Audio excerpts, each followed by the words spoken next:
sobre, ¿me escuchan bien? Sí, ahorita. Sí, ahorita. Vale. Entonces, traumas de la niñez.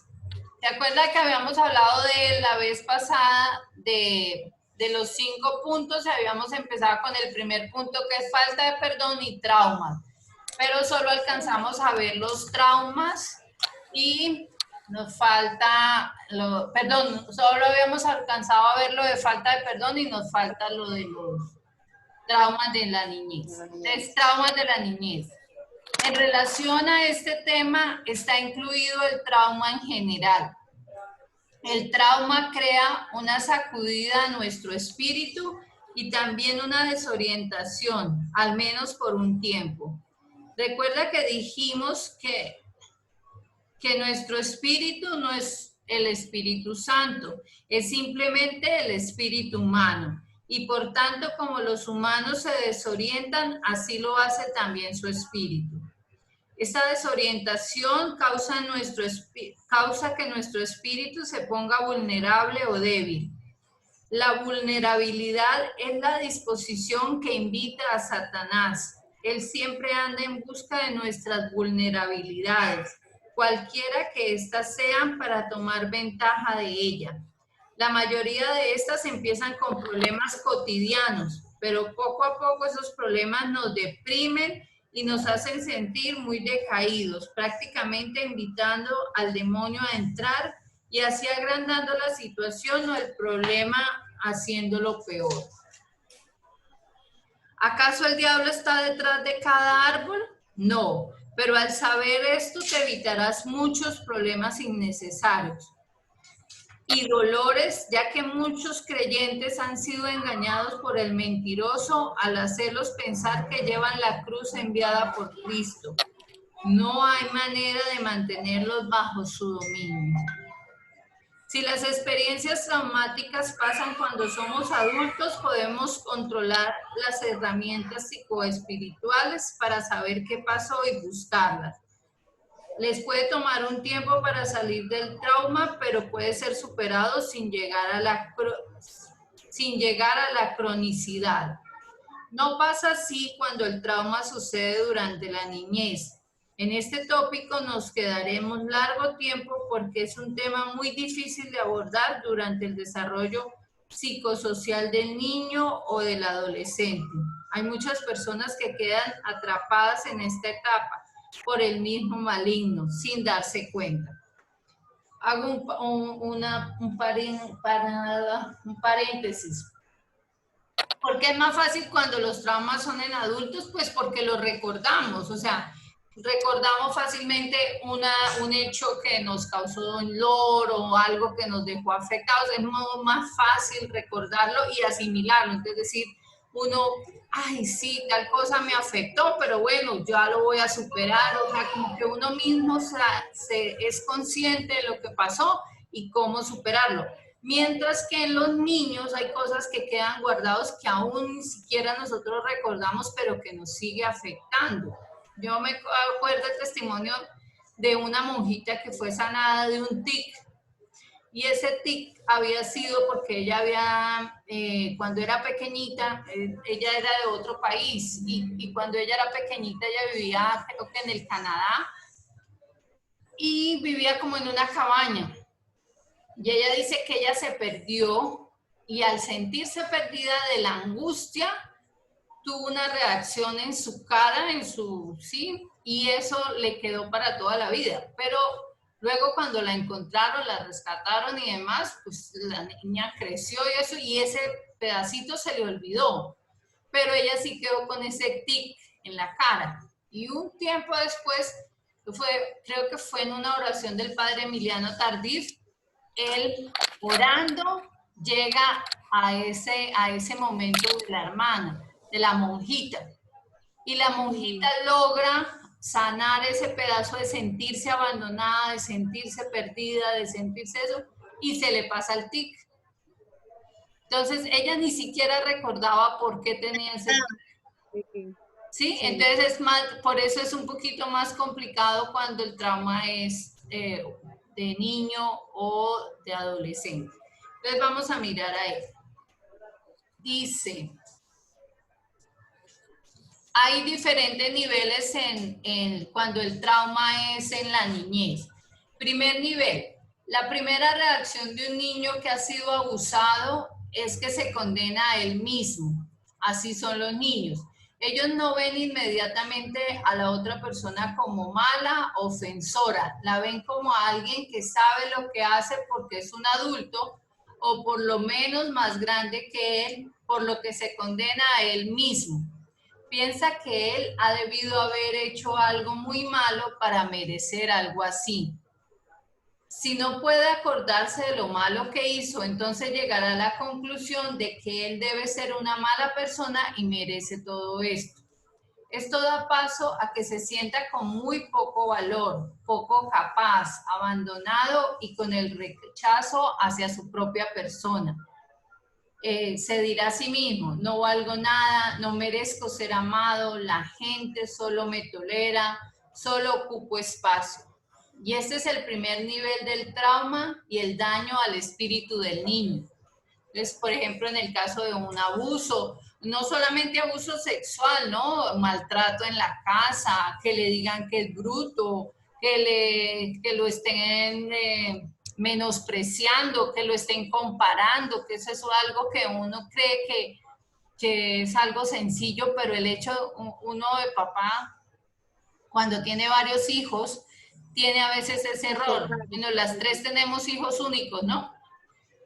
Sí, Pero cuando tenemos dos hijos, uno tiende a, sin querer, o sea, yo no digo que los papás lo hagan de malo, pero sin querer tiende uno a decir, ah, es que su hermano sí tal cosa, o es que usted es peor en tal cosa, y eso, por eso también hay tanto conflicto y rivalidades entre los mismos hermanos, por esas comparaciones que se hacen, porque también muchas veces hay como favoritismos. O sea, uno siempre escucha esto, yo a todos mis hijos los quiero por igual, todos son iguales y pues sí, debe ser así, ¿no? Porque son igualitos, pero a veces uno es más afín y eso no es malo, pero uno lo logra entender cuando uno es grande, cuando uno es niño, no.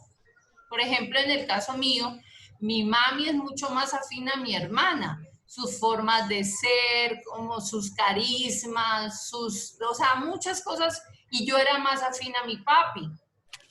Entonces, eso crea que ella esté más hacia el lado de ella y yo estuviera más hacia el lado de mi papi. Y uno, en cierta manera, uno dice, es que mi mamá quiere más a mi hermana, o diría mi hermana, es que mi papá quiere más a... Y quizás no, pero sí uno se crea más vínculo, más cercanía con ciertas personas, ¿no? Pasa mucho en las familias, uno dice, es que este me consiente, este le da las chocheras, es que este es el hijo que no sé qué, entonces con ese me la llevo mejor, pero eso, chévere, para el que lo está viviendo, pero para los que están alrededor quizás no es tan chévere, ¿sí? Porque se sienten desplazados, porque quieren ser como los hermanos, porque quieren compararse, porque crean enemistades que no deben crearse, ¿no? Bueno, segundo nivel del trauma en la niñez. El niño crece y empieza a pensar que después de todo, él que le hizo esto a él no es una buena persona. Ya sabe que no le hace, ya sabe que no se le hace esto a nadie y concluye, esta persona es mala por haberme hecho esto a mí. Esto es un segundo nivel cuando dice, fue mi culpa, esta persona es mala, él no tiene por qué haberlo hecho a otra persona, pero queda con el trauma y queda con el resentimiento de la acción de esa persona en su vida. Tercer nivel, viene cuando somos adultos. Ahora el niño es un adulto que va a la iglesia y la ama, pero aún recuerda vivamente el abuso severo y la mala experiencia de la niñez. Y en la iglesia siempre se escucha hablar de un piadoso Dios, del poderoso Dios, del Dios que es amor y todas esas cosas buenas que la gente escucha en la iglesia o lee en la Biblia sobre Dios. Y él las cree. No hay problema en esto. El problema está en su ser interior, que es lo que hasta ahora hemos llamado espíritu, que tiene algo diferente que hace que ese eco no llegue a su corazón al oír esto sobre Dios. Porque Él se dice a sí mismo, es cierto, Dios es todopoderoso y Él puede hacer todo lo que quiera, es amoroso, Él ama tanto, Él no quiere que nadie esté sufriendo, pero ¿y dónde estaba Él cuando yo era abusado? ¿Y qué estaba haciendo cuando yo era maltratado? Entonces empieza ese conflicto interno y por eso muchas personas tienen como el trauma o no está sanado esa relación con Dios y le cuesta mucho acercarse o tener como una oración cercana a Dios porque lo están, por así decirlo, culpando de lo que ellos vivieron o de lo que a ellos les pasó. Y dice, y aquí está, yo era solo un niño, no me podía defender de ninguna manera. ¿Por qué ese Dios todopoderoso, todo amor, no me pudo defender? Estos pensamientos están en lo más profundo de su corazón. Mientras tanto, él realmente cree todas esas cosas buenas sobre Dios. Así que él tiene que resolver todas las preocupaciones, por lo menos en su mente. Bien, si Dios es todopoderoso, entonces a lo mejor no lo es todo el tiempo. O quizás porque Él ha pecado. O quizás porque no era merecedor de su ayuda. O quizás Él estaba muy ocupado teniendo que cuidar a todo el mundo. O tenía que dejarlo que se ocupara de las demás cosas. O quizás pasó tan rápido que Él no pudo intervenir a tiempo. O simplemente Él no lo vio. Entonces empieza como a crear esas cosas para decir, bueno, sí, tal vez pasó eso y por eso Dios no pudo actuar en mi favor y permitió que me pasara esas cosas. Dice, aquí podemos notar que en cualquiera de estos pensamientos que seleccione, el que fue abusado de niño, pero que ahora es adulto, no será la verdad sobre Dios. La víctima ahora adulta no puede atenerse a ninguna de las opciones porque una niega a la otra y lógicamente es imposible. No obstante, ahora sabremos a medida que vayamos descubriendo, cuando llegaremos a las ataduras familiares, cómo esta situación puede pasar aún con un Dios amoroso y todopoderoso. El abuso es casi siempre una atadura familiar, aunque aparenta venir de fuera de la familia. Ahora vamos a analizar cada uno de los niveles, por qué es mentira y por qué esos niveles de traumas son juegos del enemigo. Entonces, en el nivel 1 dice, yo no valgo nada, no soy digno de ser amado, ocupo espacio por gusto. Y todo eso que acabo de decir es una mentira. Dios nunca hizo gente así. Esto es creer que es una falsa identidad propia. O sea, ahí estamos diciendo yo no valgo, yo no sirvo, y eso es mentira. Porque Dios nos ama, porque somos valiosos, porque somos hijos de Dios. Nivel 2. Esa persona es muy mala porque hizo esa cosa mala hacia mí. Y eso es mentira. ¿Por qué? Porque él ha reducido a esa persona ese mero hecho, aunque sea un acto repetitivo. Esa persona tiene muchas otras cosas pasando en su vida. Esa persona carga también con su propia atadura familiar y este niño no sabía nada de esto. Esa persona fue también un niño abusado, como se ha podido comprobar en repetidos estudios. Muchas otras cosas acerca del ofensor que podría aliviar esta situación, pero ¿pudo el niño haberlo sabido? No. Por eso es que se conforma con esta mentira acerca de la identidad de la persona. Culpa a la persona. Y eso es verdad. La mayoría de las veces las personas que son abusadoras, las personas que son agresivas, han sido víctimas de abuso o han sido víctimas de agresión. Es una cadena, ¿no?, que se genera y que muchas veces no son ni siquiera conscientes de eso que les pasó. Son traumas que traen de su niñez que llegan a grandes y que terminan haciéndole daño a los otros. Por eso si nosotros tenemos sana nuestra familia, vamos a tener una sociedad mejor. Muchas de las cosas y de las situaciones y de los problemas sociales, por no decir todos, vienen de raíz de la familia, ¿sí? Directa o indirectamente, por traumas, por herencias, por lo que sea, pero viene de la familia. Nivel 3. Dios es todas esas cosas buenas, pero de alguna forma no conmigo. Y eso es mentira. Dios es todas esas cosas buenas para todos los que Él hizo, pero situaciones que envuelven la libertad de aquellos a quienes el niño está atado, dieron paso al diablo a reinar en la vida del niño, evitando así que Dios pudiera intervenir.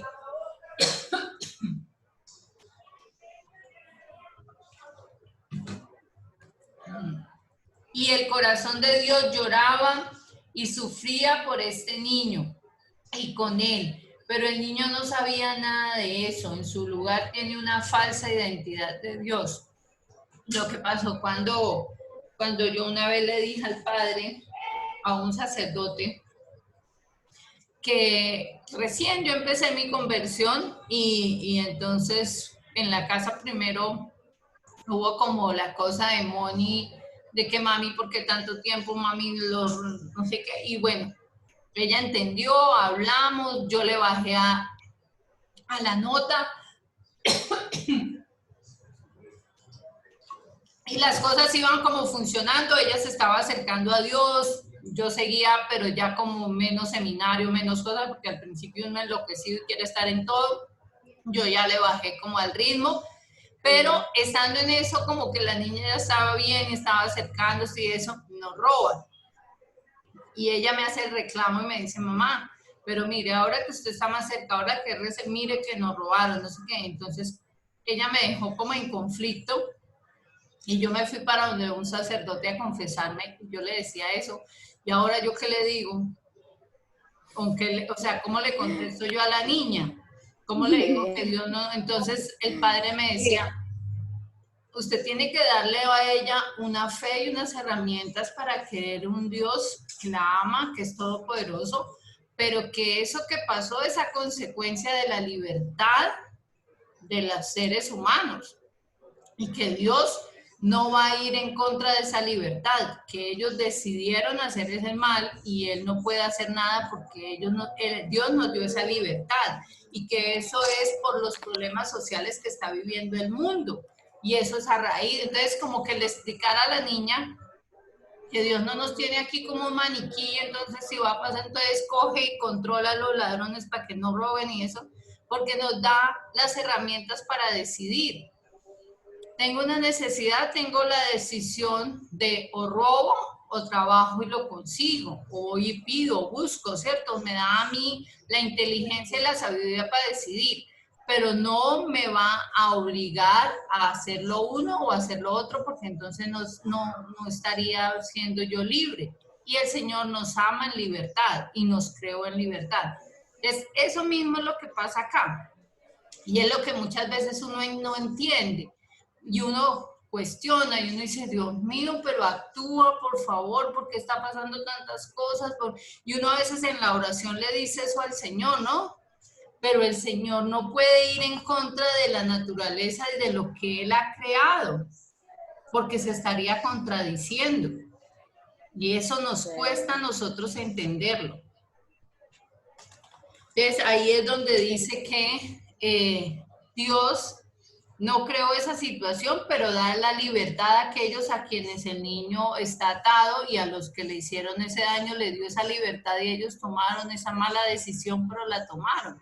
Y Dios, aunque le duele lo que le hicieron al niño, y acá dice, sufre y llora con ese niño, no puede hacer nada, sino respetar la libertad. Por eso es que Dios desea que el reino de Dios se implante en nuestro corazón, porque es que si se implanta en nuestro corazón, la vida empieza a cambiar y ya no va a haber ese tipo de sufrimiento ni de daño si todos actuáramos como Dios desea porque está reinando en nuestra vida. Pero desafortunadamente todos no lo dejamos reinar, y ahí es donde está el conflicto de la vida. Bueno, dice, así que hemos podido apreciar aquí un cuadro donde el niño ha venido construyendo un sistema de creencias basados en mentira. ¿Y quién es el padre de la mentira? Por supuesto que Satanás. Y donde las mentiras son creídas, se cree al padre de las mentiras. Y donde se le cree a él reina. Esto le da a Satanás un increíble poder de bloquear las gracias de Dios en lugares específicos, ya sea escogidos por él o no, no sabremos exactamente. En este adulto que fue niño abusado, él en repetidas ocasiones le estará robando parte de su vida. Mientras tanto, será capaz de mantener toda clase de enfermedades en la vida de esta persona. No importa qué medicinas tome, ni su buena voluntad, o ni siquiera la intervención de un profesional de la salud.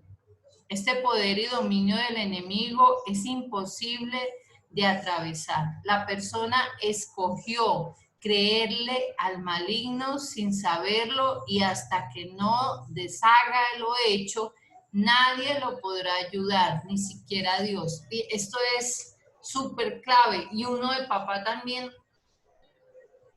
a veces uno, por ejemplo, no sé, utiliza la figura de Dios para asustar a los niños. Dios lo va a castigar, usted es malo y Dios está triste, Dios ya no lo va a querer. Dios, o sea, ¿cómo le está uno dañando el espíritu a los niños y haciendo desfigurar la imagen de Dios? Yo, por ejemplo, con Pipe, o sea, hay muchas cosas que uno de pronto le embarró, y uno a medida que va creciendo trata de no embarrarla, ¿no? Y yo, por ejemplo, con Pipe, algo que he hecho siempre es que nunca ¿cómo les digo? Lo sometí al amor por cosas que él hiciera. Por decir algo, te amo, mi vida, y me hizo algo malo, y él dice, ¿ya no me amas? No, yo sí te amo, mi amor. No me gusta que hagas esto, pero yo a pesar de todo, te sigo amando. Cosas así. O sea, el amor no está sujeto a lo que él haga, sino el amor está sujeto a él mismo. Yo lo amo por ser mi sobrino, yo lo amo por ser él. Entonces siempre ha sido así. Yo a él le he dicho desde bebé, siempre. Y lo mismo Dios, o sea, siempre le he recordado que Dios lo ama a pesar de, ¿sí? Porque es que uno hace esas cosas. Entonces, por ejemplo, una vez Zulma le decía algo así como, entonces ya no lo van a querer. Ah, sí, por ejemplo, entonces su tía ya no lo va a querer. Y yo decía, no, yo sí lo voy a seguir queriendo toda mi vida. No me gusta que haga esas cosas, pero yo lo voy a seguir queriendo toda mi vida. Cosas así que uno cree que son bobadas, pero son cosas que quedan. Por eso es que muchas personas la embarran y prefieren matarse a enfrentar esa situación. Porque el hecho de que les digan que nadie más los va a amar, que si la embarran, como cuando le dicen a la niña, es que si usted queda embarazada, yo acá no la voy a recibir, bueno, sí, pueda que eso lo haga uno como presión, pero hasta dónde esa presión puede llevar a que esa niña aborte, a que esa niña se vaya de la casa, a que esa niña se suicide, ¿sí? Hasta dónde las palabras de uno, y eso evitaría un embarazo, no lo evitaría, o sea, agrandaría el problema, porque el problema no es tanto el embarazo, es quizás lo que haga después de estar embarazada. Hay otras formas de evitar que ella se embarace. O sea, háblele de ella, de su amor propio, de que no, pero no, como que uno no coaccione a la persona, sí, para que haga lo que él quiera, como poniéndole pruebas o cosas o palabras que uno no debe decir y que no deben pasar. Eso es importante. ¿Cuántas mujeres se casaron sin amor por miedo a? Y luego los traumas, y luego los hijos que han sufrido, y luego hijos criados en hogares destruidos desde un principio porque su fundamento no fue sino tapar una falta, por así decirlo, pero no el amor. Entonces son muchas cosas que pueden venir a consecuencia de situaciones que de pronto uno por hacer algo o por querer que el otro haga algo bueno, termina uno haciendo algo peor. Dice, bueno, entonces acá dice que eso que nos ha causado, ni Dios puede, pues por lo mismo, porque Él nos da la libertad y nosotros determinamos creer esas mentiras. ¿Cuáles mentiras? Yo no soy bueno y por eso me pasó esto. Esas mentiras como Dios no me ama y por eso yo no sirvo para nada y por eso me pasó. O esa persona es mala y por eso hace cosas malas. O Dios estaba muy ocupado para ayudarme en tal situación. Todo eso es mentira y nosotros terminamos creyéndola. Y si creemos, estamos dándole campo al enemigo. Hasta que nosotros no digamos, eso no es cierto, eso no es, y seamos conscientes de eso y saquemos esa mentira de nuestro ser, entonces así podrá mismo el Señor entrar y sanar y transformar nuestro corazón. Volvemos a lo del ejemplo de la monja. Cuando la monja se dio cuenta que ella estaba perdida, pero no estaba abandonada, no le habían hecho daño, la iban a recuperar, hasta que ella fue consciente de eso, pudo superar ese trauma. Años después, hasta que no, y por más médicos, por más medicina, por más de hasta oración pudo hacer y puede ser una persona muy buena, pero tiene eso ahí en su interior. Dice, este dominio de nuestra libertad, voluntad, aunque no sea intencional, es enteramente de nuestra soberanía. Ni siquiera Dios pone sus pies ahí. ¿A dónde? En nuestra libertad y voluntad.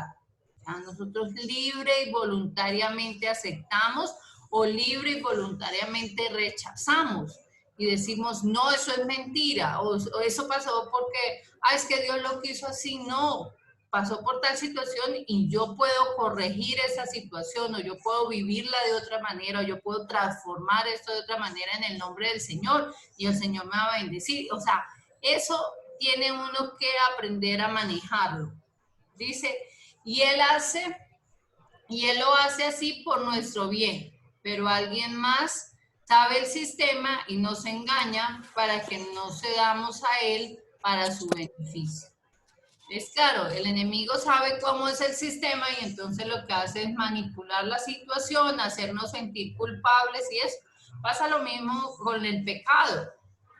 O sea, primero lo seduce a uno y lo que hace luego a uno es hacerlo sentir uno miserable, culpable. ¿Para qué? Pues para que se sienta indigno, para que se sienta no querido por Dios, para que no se sienta digno de la bendición de Dios, para que rechace uno de alguna manera a Dios, ¿sí? Entonces, eso es lo que uno tiene que ser consciente. Y si la embarra, no decir, Señor, me levanto en tu nombre, te pido perdón y vuelvo a empezar. Pero no quedarse uno en eso de que, sí, soy pecador, estoy malo, no puedo cambiar, esta vida sí es terrible, es que no, estamos en la lucha y le hacemos, y seguimos en el nombre del Señor. Todos los días la embarramos, pero todos los días tenemos y el Señor nos da una oportunidad, y en esa lucha el Señor se glorifica en nuestra vida. Esa lucha que nos ve a diario, yo soy consciente de mis errores y soy consciente de que la embarro, pero también soy consciente que el Señor ve la lucha que hago, y yo sé que el Señor dice, bueno, por lo menos la está luchando, que no sea perfecta, que la embarre, otra vez la embarró esta, pero hágale. Eso yo soy consciente y eso a mí me anima a seguir. Si yo no sintiera eso, seguro que uno dice, yo ya dejo tanta vaina y ya me dedico al mal. Sí, ya, o sea, ¿con qué interés yo sigo tratando de ser buena si siempre decía un alumno, decía un alumno mío que estaba embarrándole y yo le decía, papi, confiésese, pero ¿para qué si yo vuelvo a pecar? Sí, entonces yo le decía, amor, porque es que la gracia santificante algún día dejará de volver a pecar, amor, pero arrepiéntese, inténtelo, haga el esfuerzo. Entonces, es eso que a veces nos pasa a nosotros y uno dice, ah, pero ¿para qué? Eso ya no lo puedo superar, es que eso volvió otra vez al mismo mal, y así. Entonces uno se desanima y lo que hace es darle campo al otro cachudo que siga ahí abonando al lado de uno. Claro. Bueno, dice, para ilusionar su fuerza aún más, para ilustrar su fuerza aún más, les diré que alguna vez esta persona realmente trata de salirse de las mentiras porque ahora es un adulto y se dice a sí mismo, un momento, Dios es verdadero, amoroso y piadoso y tiene todo el poder. Y el inquilino nos paga con dolores, le dirá, pero todo eso pasó y él no estaba ahí para salvarte. Y el diálogo continuó algo así, no, espera, pero quizás, pero pasó y él no estaba allí, le dice a uno el enemigo, en la cabeza le suena a uno eso. Después de un rato la persona se dará por vencida y dirá, cierto, es verdad, eso pasó. Entonces, él sigue moviéndole y moviéndole a uno la pita. Dice acá, la habilidad increíble de usar hechos verdaderos, el abuso concreto histórico para hacernos creer mentiras a esos tres niveles es una de las tácticas fuertes del enemigo. Y así él sigue dejándonos saber los hechos, los cuales son verdad, pero un rasgo de mentira, el cual tomará como verdad por los hechos que son verdad. O sea, el hecho del abuso fue cierto, pero todas las circunstancias y todo lo que él lo toma no es cierto. La situación, el conflicto, como cuando uno, no sé, pelea con el esposo y uno dice, es que él no me ama. Y uno o sea, uno no maneja, el conflicto estuvo, pero lo que uno crea alrededor de esa pelea es lo que hace daño y es lo que es mentira. Entonces es que o tiene otra, y es que no sé qué, y empieza uno a armarse la película, porque para eso sí que uno es bueno. Y cuando uno se arma las películas, miren, la mayoría son negativas. O cuando uno se arma una película buena, uno generalmente, como cuando a usted le duele la cabeza y entonces usted dice, me voy a morir, tengo tal cosa, usted no piensa nada bueno, usted piensa de una vez todo lo malo se le viene a uno a la cabeza. Yo no sé por qué como que automáticamente la película uno es terrible. Nos queda una página y media, se va a cortar, nos volvemos a conectar para terminar este tema y que no quede aquí. Sí, sí, doctora. Por el mismo link. Ya Sí, sí, señora.